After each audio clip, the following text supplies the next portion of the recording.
Our next speaker this afternoon is Ariel Hessayon, reader in early modern history at Goldsmiths, University of London, who has also written very widely on radical cultures in the English Revolution, starting with gold tried in the fire and the exploration of Thomas Taylor, but subsequently very important works on James of Burma, on the Ranters and Jane Led, as well as really important, for which I'm very grateful, edited collections on radicalism and prophecy in the English Revolution, and most recently has written on early modern footballing accidents as well. And Ariel will be speaking now on writing the Ranters into the world turned upside down.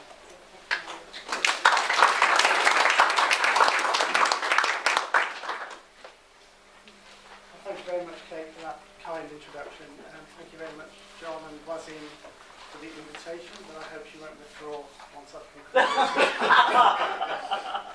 Mindful that I have to keep time,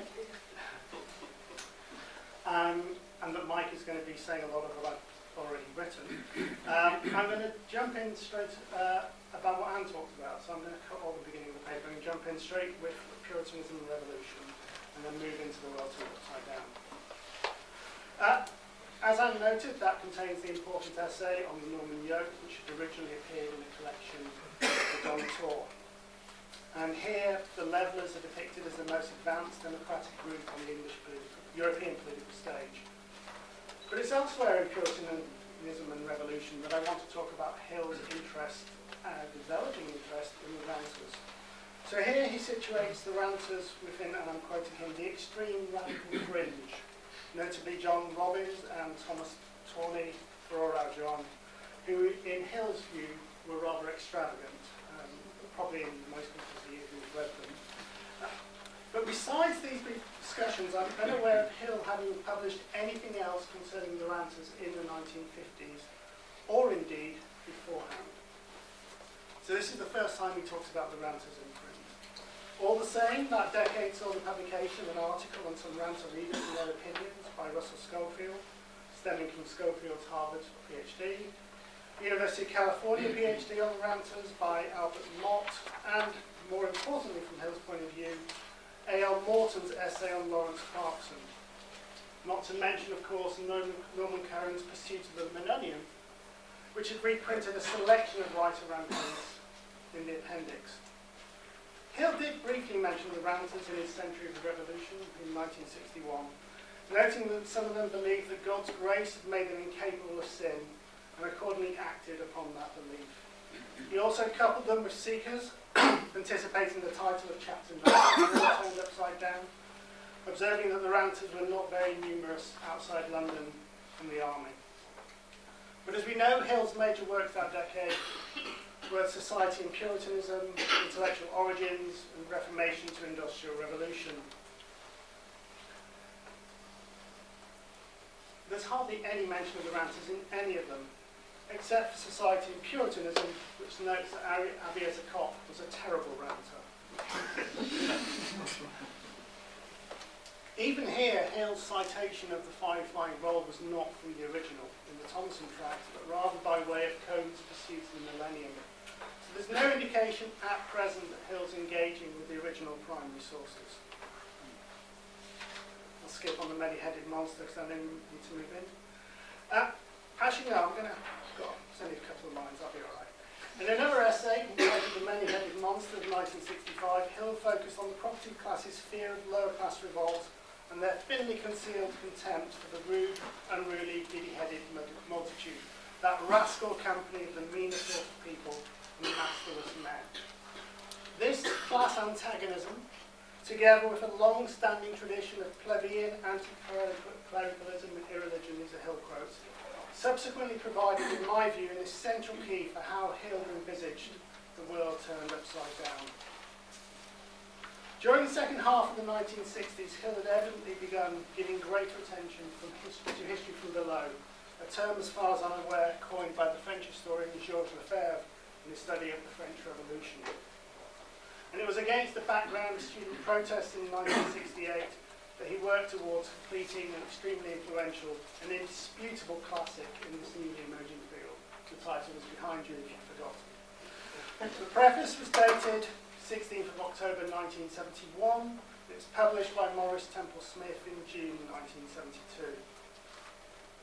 Here he'll turn not to the revolution which succeeded, the triumph of the Protestant ethic, but to the revolution which never happened, what he called the revolt within the revolution. And this idea of a revolution betrayed, having reread all of his works from the 40s and the 50s, is actually a constant theme through some of the earlier work, reaches maturity at this point. Hill regarded physically mobile, massless men as potential dissolvents of English society. He distinguished 5 kinds. Firstly, rogues, vagabonds and beggars roaming the countryside in search of work. They attended no church, belonged to no organised social group. Secondly, the so-called London mob, a large urban population living very near, if not below, the poverty line. Thirdly, Protestant sectaries, who by opting out of the state church had released themselves from the bonds of a hierarchical society. Determined and rejecting all mediators between man and God, they were strongest in the towns. Fourthly, destitute cottagers and squatters living in forests and on commons and waste ground, anticipating the later essay Lollards to Levellers. Finally, and we've heard some of this already, the rank and file of the new model army, the most powerful and politically motivated group. When the secular court of Star Chamber and the ecclesiastical court of High Commission were abolished, when strict censorship broke down, there was, in Hill's view, extensive liberty in the press, when the older world was, to quote the unwritten hero of his book, Gerard Winstanley, running up like parchment in the fire. Class antagonism, in Hill's view, came to the surface. In other words, this was a popular revolt that threatened the property. Interestingly, in Hill's opinion, Britain doubtless fared the worse in some respect for rejecting the truths of 17th century radicals. We could argue that today as well. Indeed, the experience of defeat put a check to the intoxicating excitement.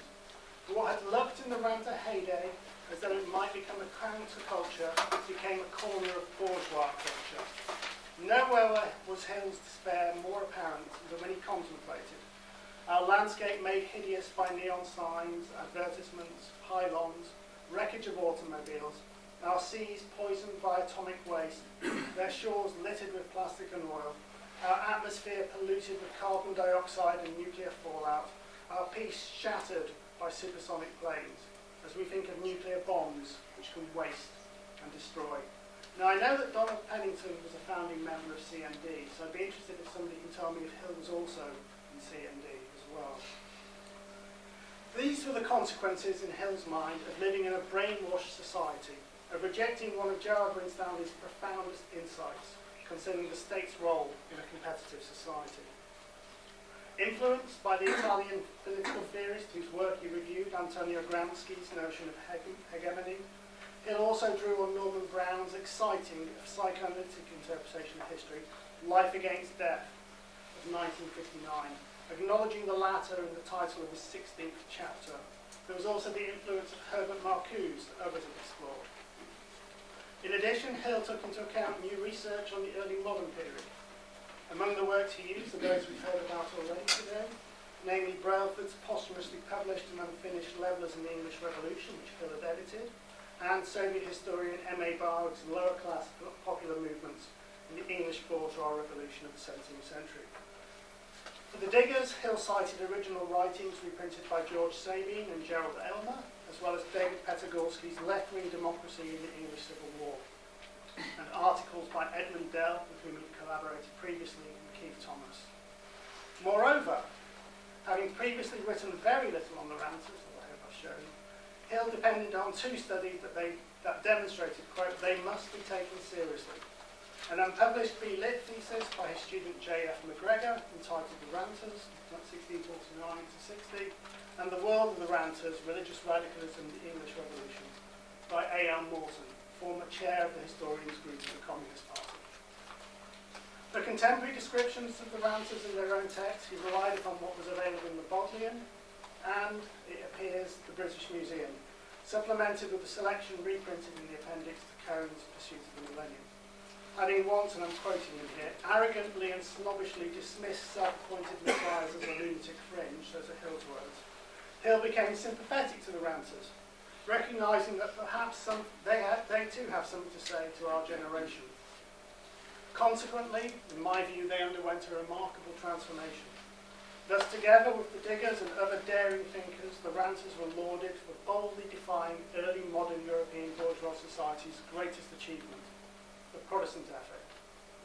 Accordingly, just as antinomianism was reconfigured as Calvinism's lower-class alter ego, so ranter swearing was seen as an act of defiance against God and the imposition of Puritan middle-class standards.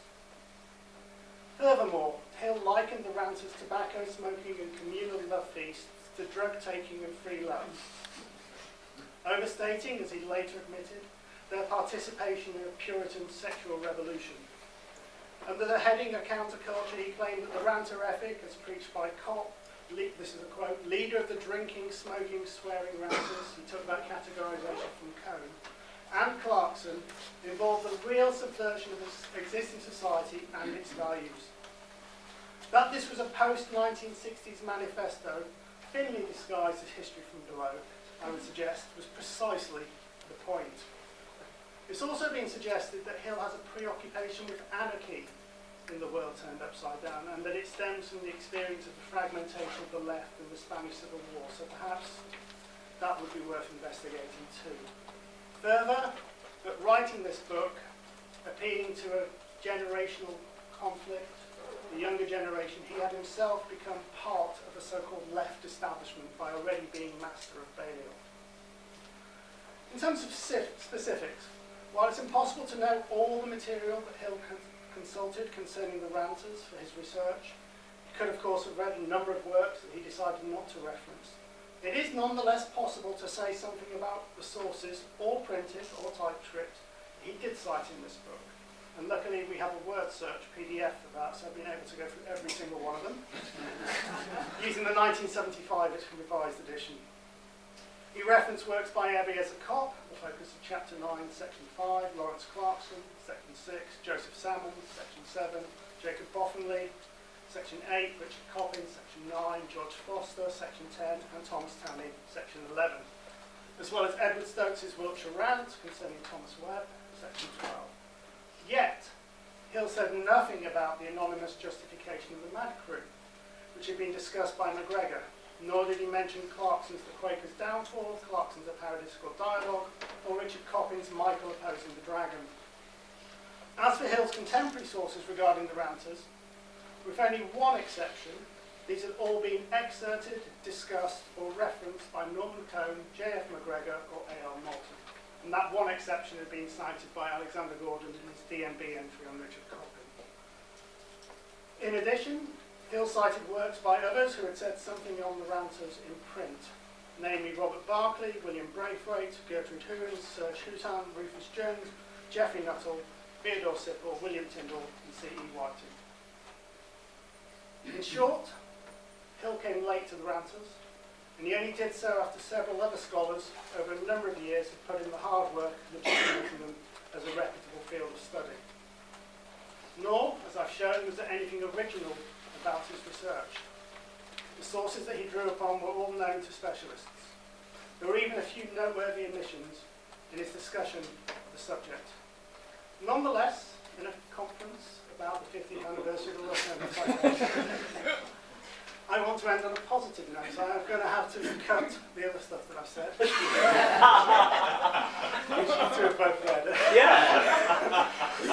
And instead praise the work as an inspiration, which I first read as a PhD student many, many years ago, and particularly for its accessibility of its prose, and I still set it as an introduction to my students. I also think it's fascinating as a study of radical ideas at the end of the 1960s and the beginning of the 1970s. It is a book of its time, and some 50 years later, we can learn a lot about that time